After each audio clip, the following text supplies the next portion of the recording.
자, 그 다음에 두 번째 요인이요. 아까 이제 했잖아요. 1991년도부터 이게 벌어지기 시작했냐. 소득과 가계부채가 이게 벌어졌느냐. 두 번째 이유를 아셔야 됩니다. 우리나라에서 이 가계부채 문제를 해결하기 위해서는요. 부동산 첫 번째 이유를 가지고 우리가 유추한다면 뭡니까요? 부동산 카르텔을 해체하지 않는 상에는 그거를 넘어서지 않으면 못합니다. 못해. 그래서 제가 이창용 총재가 완만한 디레버리징 얘기할 때 그거 웃기는 소리다. 안 하겠다는 얘기다. 이렇게 하는 이유가 그냥 그거 면피성 발언인 거야. 나 분명히 경고했어. 나 분명히 경고했어. 근데 거기에 보게 되면 어떻게라는 얘기가 없잖아요. 어떻게라는 얘기가 없잖아. 그 얘기는 결국 뭐냐면 안 하겠다는 얘기야. 그래서 나중에 뭐냐면 역사적으로 책임 묻거나 나중에 자기 저기 말대 터지거나 하게 되면은 나 분명히 경고했어. 이렇게 책임을 피하기 위한 면피성 발언이죠. 예? 그건 역대 한국의 총재들도 다 그랬어요. 자기들도 무서운 거 알거든. 근데 결국은 뭐냐면은 통화당국에서 이 통화 정책하고 밀접한 관련 있잖아요. 통화당국이 부동산 카르텔의 이 이해 구조를 넘어서야 돼. 넘어서야 돼. 예? 근데 이거 용기가 없는 거야. 그래서 제가 비겁하다는 거야. 그래서 비겁하다는 거야. 아, 솔직히 말해서 예? 몇 개월 했잖아요, 지금요. 한 1년 이상 했잖아, 지금. 이창용 총재가. 학교 돌아가면 되잖아. 서울대 잡이 있잖아요. 원래 잡이 그거잖아. 근데 한번 이 공직으로 나가게 되면은 그 공직이 그렇게 좋은지 저는 공직하게 되면 머리가 아파가지고 갈 것 같은데, 예? 머리가 아파서 갈 것 같은데 이 사람들은 그거 즐기는 것 같아. 즐긴다는 얘기는 뭐예요? 적당히 한다는 얘기인 거죠. 적당히 하는 거야. 할 일을 안 하고요. 그렇지 않고서는 제가 볼 때는 지금 시대에 우리 대한민국 공직을 맡게 되면요, 이건 진짜 얼굴도 안 좋아지고요. 그 공직 몇 년 하게 되면은 건강 많이 잃을 수밖에 없습니다. 예? 그런 자리들이야 다. 그러니까 개인적으로는 굉장히 불행한 그 일들인 거예요. 그래서 저희 가족들은 하지 말라 그래. 예? 하지 말라 그래요. 그거 잘 아니까는. 그게 얼마나 고통스러운 저건죠. 완전히 국민들을 위해서 희생을 해야 되는 거야. 사회를 위해서요. 예? 제대로 하면은요. 근데 제대로 하는 공직자 여러분들 본 적 있어요? 자, 두 번째, 우리 대한민국 가계부채가 구조조정이 구조적으로 불가능한 이유 두 번째입니다. 두 번째는요. 자, 대한민국 사회는요. 1991년 제가 얘기했잖아요. 1991년도부터 부채하고 소득의 격차가 벌어지기 시작했었잖아요. 악어 입처럼요. 그 이유가 있습니다. 이유가. 가계부채는 기본적으로 소득 대비잖아요. 소득 대비. 앞에서 보여준 게 다 GDP 대비입니다. GDP 대비요. 아니면 가계소득 대비를 이렇게 보거나, 우리 되게 얘기를 하잖아요. 그러니까 소득의 증가 속도가 떨어졌다는 얘기입니다. 이게 빠르지가 않다는 얘기잖아요. 빠르지가 않다는 얘기잖아. 그러니까 제가 91년까지는 우리가 소위 말해서 두 자릿수 성장을 했었던 시기란 말이야. 그러니까 부채 증가하고 소득 증가가 거의 같은 속도로 갈 수가 있었던 거예요. 근데 우리 흔히 92년도부터 6%로 뚝 떨어지거든, 성장률이요. 예? 그때가 바로 뭐냐면요, 탈공업화. 제가 이거는 만든 가설입니다. 대한민국 경제학계에서요. 대한민국의 경제 문제를 쫙 추적을 하다 보니까 저는 이 근본 원인을 캐는 사람입니다. 저는 공부를 그렇게 했어요. 그러다 보니까 제가 역사를 공부하게 된 이유가 바로 그겁니다. 근본 원인을 알아야 되거든. 문제를 해결하려면요. 학자는 해결책을 제시를 해야 되잖아요. 그리고 제대로 된 문제를 지적을 해야 되잖아요. 그러니까 소위 말해서 좋은 의사가 되어야 되는 거예요. 좋은 학자는 좋은 의사가 되어야 되는 거예요. 좋은 의사는 뭐예요? 환자가 고통스러워하는 병의 원인을 정확하게 진단을 해야 되죠. 그리고 그래야지만이 치유책이 나올 수가 있는 거잖아요. 진단이 정확하지 않으면 엉뚱한 거 가지고 환자를 더 고통스럽게 만들 수가 있죠. 그러다 보니까 근본 원인을 캐려다 보니까는 역사를 모르고서는 안 되더라고요. 예? 철학을 모르고서는 안 되더라고요. 예? 그래서 제가 그렇게 된 겁니다. 예? 제 학문적인 배경이 그래요. 더 나아가서 보니까 이제 이 문명사 가게 된 것은 이게 보니까는 집도 수명이 있더라 이거예요. 시대라는 것이 수명이 있더라 이거예요. 공부해 보니까는 그걸 알게 된 거예요. 그렇게 해서 제가 제 공부의 백그라운드는 바로 그런 게 깔려 있는 겁니다. 예? 역사, 특히 문명사, 철학 이런 게 경제학과 맞물려 있는 이유가 제가 그래서 그렇습니다. 저는 그다음에 제 문제가 해결하기 위해서는요. 제가 대학원에서 공부한 전공에서 안 배웠다 하더라도 혼자서 독학해서 파고 들어가는 사람입니다. 네? 아니 이왕이면 그러니까 저는 학부 수업에 들어가서도 배우는 사람이에요. 해당 교수한테 양해 구하고. 네? 근데 대한민국 교수한테 배울 게 별로 없더라고요. 솔직히 말했어요.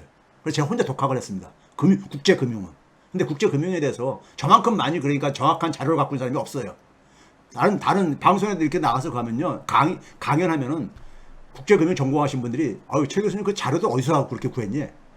제가 자료 하나만은 대한민국의 최고라고 자부하는 사람입니다. 네? 자 어쨌든 간에 이거는 뭐 3,000% 빠졌는데 대한민국은 기본적으로 산업화를 통해서 일자리하고 소득이 만들어진 나라잖아요. 제조업이죠. 산업에 있어서 그러니까 핵심 산업이 제조업이었잖아요. 이 제조업을 통해서 선진국가들도 소위 중산층 사회까지 만들었잖아요. 소득 1만 달러가 돌파한 게 대개 이 제조업을 가지고 만듭니다. 미국을 비롯해서 대부분 주요 선진국가들이요. 1만 달러 돌파하는 것이 이 제조업을 가지고 해요. 우리나라도 이 제조업을 가지고 경제 성장을 한 거잖아요. 근데 제조업의 종사자 비율이 우리나라에 91년도에 정점을 찍고요. 줄어들기 시작합니다. 이거 여러분 이건 쉽게 확인할 수 있어. 통계청 들어가면요. 제조업의 종사자 비율이 줄어드는 것을 우리가 탈공업화라고 합니다. 디인더스트리얼라이제이션. 예? 제가 탈공업화 가설을 대한민국에 처음으로 제시한 사람이에요. 예? 제 제자들이 이걸 논문을 몇 개 쓰고요. 그러면 제조업에서 일자리가 줄어든다는 얘기는 물론 근본 원인은 뭐냐면요. 기술 진보입니다. 기술 진보요. 기술 진보. 거기다 플러스 몇 가지가 더 있어요. 우리가 농업의 종사자들이 줄어들잖아요. 기술이 진보하면요. 예? 근데 문제는 뭐냐면 제조업의 종사자의 평균 임금이 꽤 높아요. 평균 이상이에요. 미국조차도 그래요. 미국도 그렇습니다. 예? 제조업의 평균 임금이요. 근데 제조업의 종사자 비율이 줄어든다는 얘기는 뭐예요? 평균 임금보다 조금 높은 사람들의 일자리가 줄어든다는 얘기잖아요. 예? 그럼 그 줄어든 일자리가 다른 일자리로 가야 될 게 아닙니까? 그러면 제조업의 임금보다 높은 일자리, 고임금 일자리로 가는 게 바람직한 거죠. 근데 그쪽이 취약해요. 우리나라는.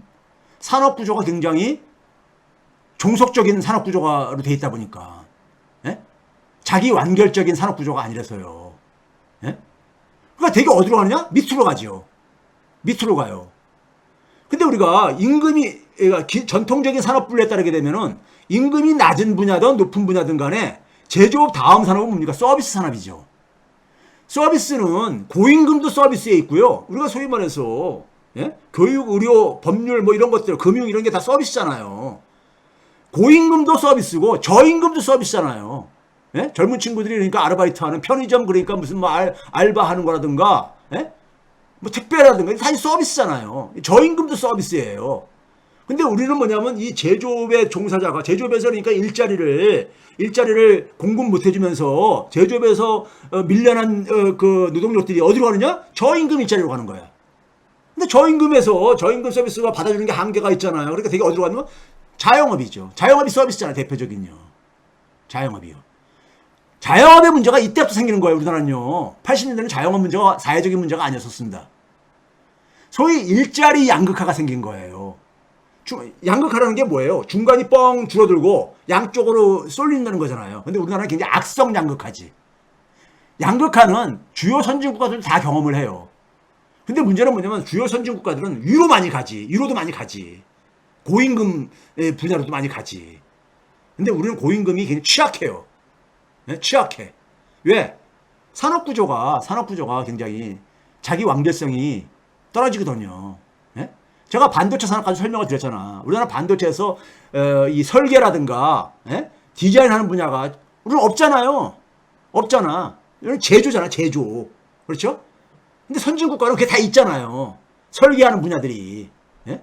이게 이제 고임금 분야, 고부가 가치 분야잖아요. 설계 이런 분야들이요. 우리는 이게 없는 거야. 예? 이게 없는 거야. 예? 제품을 설계하고 디자인하는 이런 것들이 그러니까 우리는 없는 거야. 예? 그러니까 고임금에서 고임금 사업 서비스 분야가 그러니까는 우리는 취약하죠. 그러니까 일자리 양극화가 생긴 거야. 일자리 양극화는 바로 뭘 의미하는 거예요? 소득 양극화죠. 우리는 소득 양극화만 계속 얘기한 거예요. 그동안에. 근데 그 본질은 일자리 양극화인 거예요. 소득 양극화라는 건 뭐예요? 이게 이제 그러니까는 소득 양극화가 되는 게 이제 격차 사회를 만들게 되는데, 그리고 이게 이제 그러면서 격차 사회는 기본적으로 내수를 취약하게 만들거든요. 내수 취약하게 만드니까 이제 뭐냐면 자산 재테크에 가면서, 아까 얘기했듯이 2000년대부터 부동산 가면서, 그리고 강남 8학군식 교육, 세수사 이런 게 다 여기서부터 온다 했잖아요. 이걸 좀 구체적으로 좀 볼게요. 제조업 취업자 비중이 봐보세요. 통계적으로 보게 되면은 91년도에 딱 정점을 찍고 나서 쫙 줄어들어요. 일본은 74년도에 정점을 찍습니다. 근데 우리가 두 배나 빨라요. 탈공업화가 우리가 일본보다. 그게 고령화가 돼서 그런 거예요. 제조업의 성장률을 봐보세요. 제조업의 성장률을 보게 되면은 이게 바로 80년대에는 연평균 12% 이상 성장을 했어요. 그러다가 90년대 외환위기 전에, 90년대 초기에 외환위기 전까지는 한 9%로 쭉 떨어져요. 떨어졌다가 외환위기 이후부터 해서 금융위기 전까지 한 7% 떨어져요. 이때까지만 하더라도. 근데 금융위기 이후에 3% 떨어졌다가, 3% 떨어지고 문재인 정권 때는 2%까지 떨어집니다. 작년에는 1.5%. 제조업의 성장률이 쭉쭉 떨어지는 거야. 그러니까 제조업에서 소득을 못 만들어내는 거예요. 일자리도 줄어들고 소득도 못 만들어내는 거야. 그럼 그거를 대신 그러니까는 보완해 줄 수 있는 산업이 있었겠습니까? 그걸 대신. 그거에 기본적으로 실패해 온 거야. 지난 20년 넘게. 이게 실력의 문제입니다. 이게 실력의 문제야. 예? 대한민국의 이 경제 전문가들은 이 실력을 보여줘야 되는 거야, 사실은요. 자, 이거를 제가 조금 구체적으로 표현을 해볼게요. 탈공업화가 일자리 양극화를 만들었어요. 소득 양극화죠. 소득 불평등이 생길 겁니다. 소득 불평등이 정확하게요, 92년도부터 벌어지기 시작합니다. 경제학자들이 추계를 해보면요, 소득 불평등이요, 정확하게 탈공업하고 일치해요. 불평등이 심해지면 내수가 약화되잖아요. 왜 그렇습니까? 중산층이 소비가 큰 계층인데 중산층이 없어지니까. 고소득층은 소비 성향이 낮잖아요. 네? 내수가 약화되어져요. 그래서 기업들은 뭡니까? 내수 시장이 취약하니까 수출에다가 의존을 하죠. 해외 시장을 그러니까 바라보게 되는 거잖아요. 그 수출 시장은 뭡니까요? 우리나라 기업끼리 싸움하는 데가 아니잖아. 재벌 기업이 그러니까 국내 시장을 독점하고 있지만은 세계 시장을 독점하는 건 아니잖아요. 그러니까 경쟁이 심하죠. 세계 시장은. 그러니까 경쟁력을 확보해야 돼. 근데 제품의 질적인 경쟁력이 취약하다 보니까 가격 경쟁력을 확보해야 되죠. 가격 경쟁력을 확보하려니까 당연히 어떻게 했습니까요? 임금 인상을 억제하죠. 그러니까 그 다음에 뭐냐면 고용을 억제하죠. 인건비 줄이기 위해서. 그러니까 고용을 억제하면서 특히 뭐냐면 비정규직을 선호하죠. 예? 인건비 적게 하는. 심지어 뭐냐면 생산기지를 해외로 이전하죠. 인건비가 낮은 곳으로 해요. 그리고 더 나아가서는 생산을 자동화하죠. 사람 안 쓰겠다 이거죠. 예? 인건비 줄이기 위해서요. 그렇죠? 이런 것들이 탈공업화와 비슷하게 진행이 되어져요. 여러분들이 외환위기 이후에 이런 게 생겼다고 생각하죠? 아니에요. 우리나라 파견직 이런 것들이 93년도 이때부터 나오고 그런다. 어? 대법원 판례도 나오고 그래요. 근데 일자리가 단기화되어지죠. 제조업은 기본적으로 장기 고용을 하는 산업이에요. 근데 제조업에서 일자리가 줄어들다 보니까 일자리가 단기화되죠. 요즘은 다 일자리 단기화잖아요. 단기 계약이잖아요. 젊은 사람들은 이걸 당연한 걸로 받아들이고 있죠. 예? 이제부터. 그 임금이 불평등이 심화되는 거야. 임금 불평등이. 비정규직이 생기고 그러니까요. 거기다가 뭐냐면 생산기지가 해외로 이전하니까 대기업들이 나가버리니까는 중소기업들이 대기업에다가 납품을 하던 중소기업들이 납품할 때가 줄어드는 거야.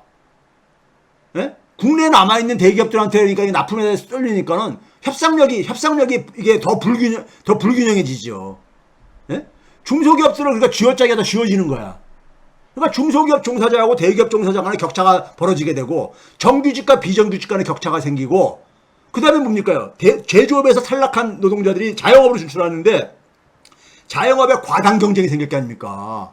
자영업은 기본적으로 내수업종이에요. 근데 내수가 찌그러든 상황 속에서 자영업의 공급은 굉장히 많어. 그러니까 어떻게 됩니까? 출혈 경쟁이 생기죠. 출혈 경쟁이. 예? 그래서 자영업자의 1인당 소득하고요, 임금 노동자의 소득하고 격차가 쫙 벌어집니다. 벌어져. 그래서 우리나라는 3대 격차가 구조화되어지죠. 대기업, 중소기업, 정규직, 비정규직, 임금 노동자, 자영업. 이 격차가 쫙 벌어지죠. 예? 이러면서 격차 사회가 구조화된 거예요. 격차 사회가 1등 시민, 2등 시민 이런 것들이 이제 생긴 거죠. 그런데 이렇게 수출에다가 목을 매는 경제. 그래서 그다음부터 뭐라 했습니까? FTA 이렇게 외쳤잖아요. 이게 그러니까 경제 영토를 확장하다. 참 진짜 말도 하여간 참 재밌게 지어내요. 예? 수출에 목매는 경제는 치명적인 약점이 뭡니까? 수출은 우리가 마음대로 통제할 수 있는 게 아니잖아요. 말은 그러니까 뭐 시장을 다변화해야 된다 이런 소리 하지. 다 구호예요, 구호. 예? 이건 세계 경제가, 그러니까 우리가 수출한다는 거는 다른 나라에서 수입하는 거잖아요. 다른 나라에서 수입한다는 얘기 뭡니까? 소비잖아요. 다른 나라의 경제가 좋아야 되는 거죠. 세계 경제의 종속 변수입니다. 우리나라의 수출이라는 것은. 그래서 세계 경제가 나빠지게 되면 제일 타격을 보는 게 어디냐면요. 유럽에서는 독일. 동양에서는 그러니까 한국과 일본 이런 나라들이에요. 수출에 목을 매는 나라들이요. 그런데 이 수출에 목을 매는 경제 구조가 결정타를 맞는 동기가 생기죠. 금융위기 이후입니다.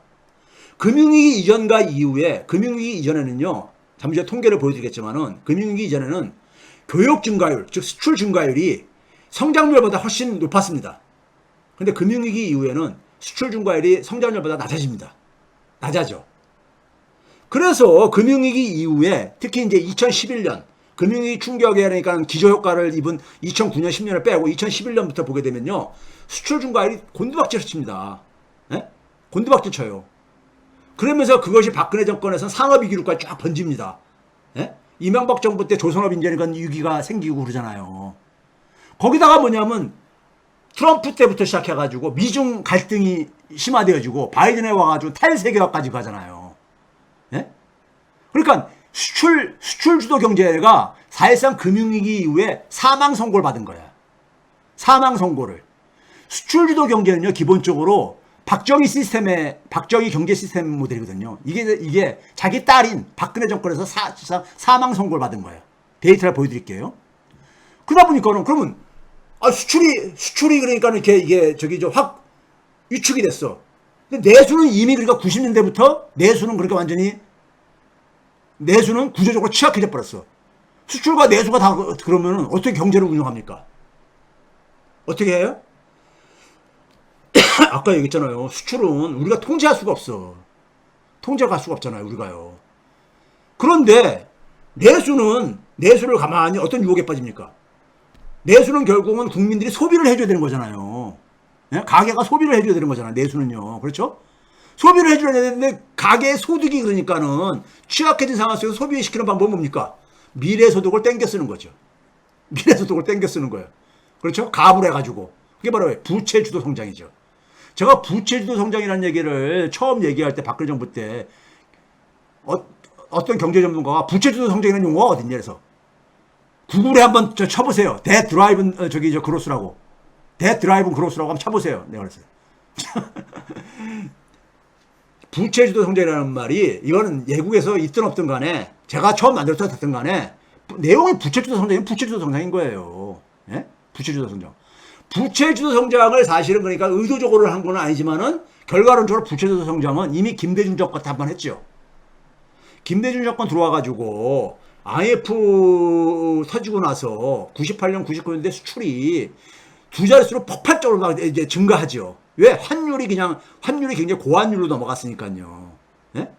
그런데 2001년도 김대중 정권 마지막, 이제 후반부 마지막에 미국에서 닷컴 버블이 꺼지잖아요. 그래서 경기 침체가 오죠. 그러다 보니까 우리나라 수출이 타격을 받아요. 근데 2002년도가 정권을 교체하는 시기잖아요. 대통령 선거가. 경제 성장이 쫙 줄어듭니다. 닷컴 버블로 침체가 빠지면서.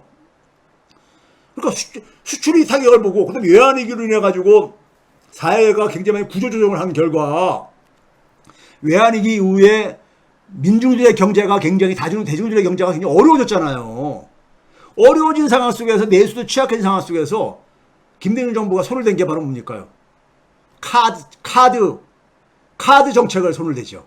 카드 발행을 쉽게 해주는, 예? 그렇죠? 그게 일종의 뭐냐면 부채주도 성장했었죠. 카드를 가지고 막 쓴다니, 카드란 건 뭐예요, 결국은요? 이게 부채로 소비하는 거잖아요. 예? 나중에 갚는 거잖아. 한 달 이후에 아니면 뭐 또 리볼빙을 할 경우에는 몇 달 후에 갚을 수 있는 거죠. 나눠서 갚을 수 있는 거잖아요. 이게 부채도 성장이지. 그 당시에 지금 나이 드신 분들 다 기억하실 거예요. 길거리에서 이 카드 이 저기 발급해 준 사람들이 저기 아르바이트 하는 사람들이 엄청 많았었잖아요. 결국은 이게 2003년도 노무현 정권 출범하면서 이게 카드 사태가 터지잖아요. 정권 첫 번째가 굉장히 중요한데 카드 사태가 딱 터져요. 카드 사태가. 예?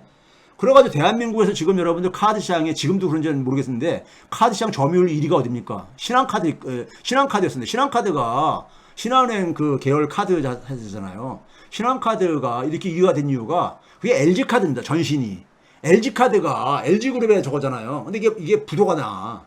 카드 사태로 인해가지고. 삼성카드도 부도가 날 거를 삼성전자가 돈 지원해줘가지고 살리죠. 그래서 삼성전자에서 그 당시 뭐냐면 소액주주들이 그거 가지고 소송 걸고 그랬었죠. 그런데 이 김대중 정권에서 카드 사태가 이때부터 부채주도 성장이 한번 시전이 된 거야. 그러다가 박근혜 정권에서 본격적으로 적극적인 이건 이제 정권이 자발적으로 적극적으로 부채주도 성장을 펼치지요. 그게 바로 빚내서 집사기죠. 그게 초이노믹스죠.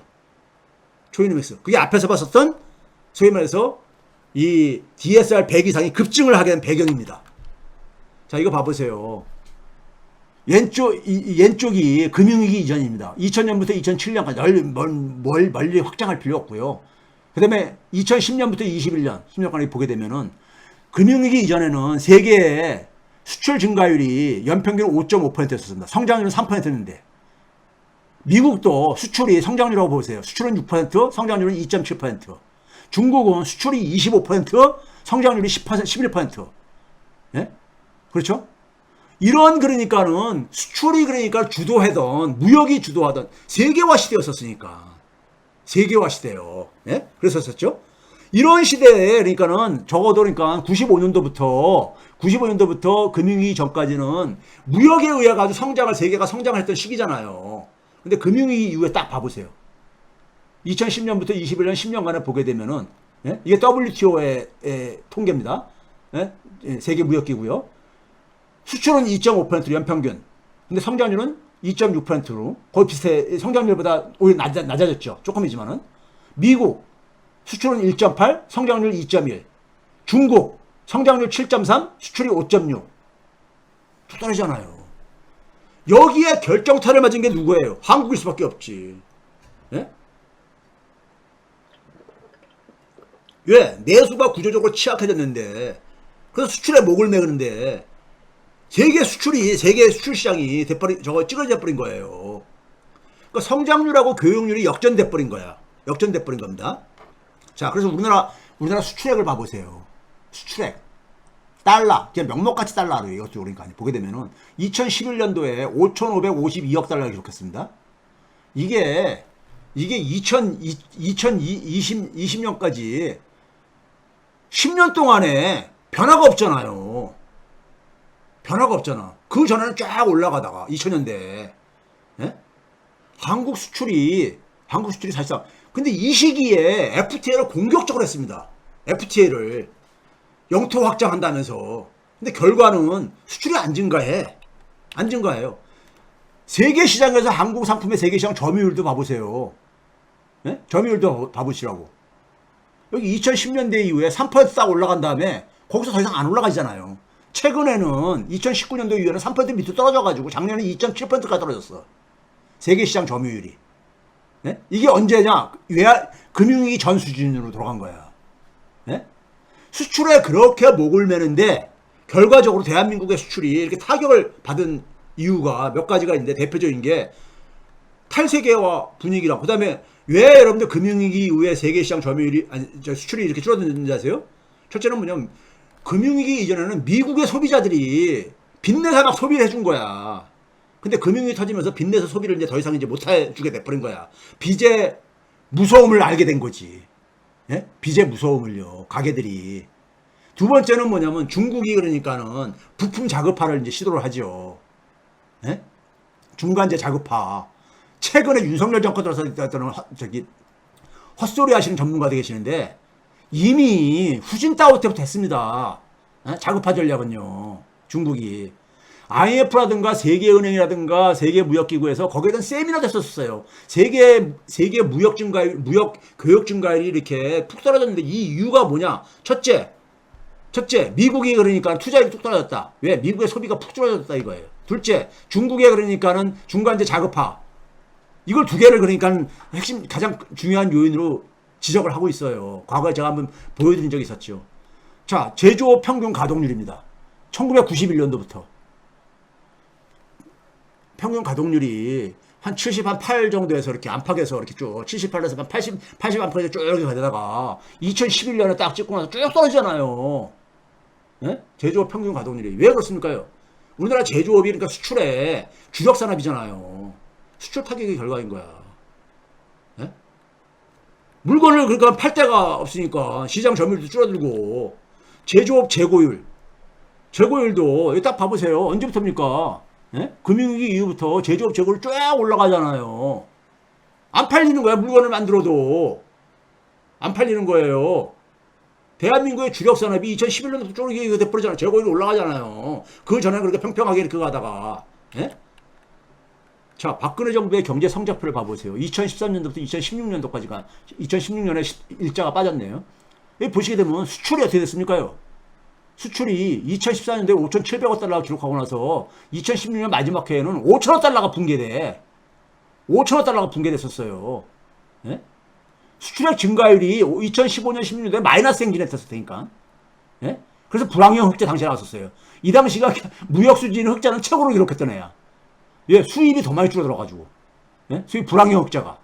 제조업 성장률이 마이너스 행진하잖아. 제조업 행진이. 예? 그렇죠? 우리나라 3대 주력 산업이 반도체, 자동차, 조선업 그러는데 이게 다 저기 추락을 하고 그러죠. 반도체, 자동차, 선박이요. 예? 그렇죠? 자, 그래가지고 이게 당시에 여러분들 기억 안 나실 거야.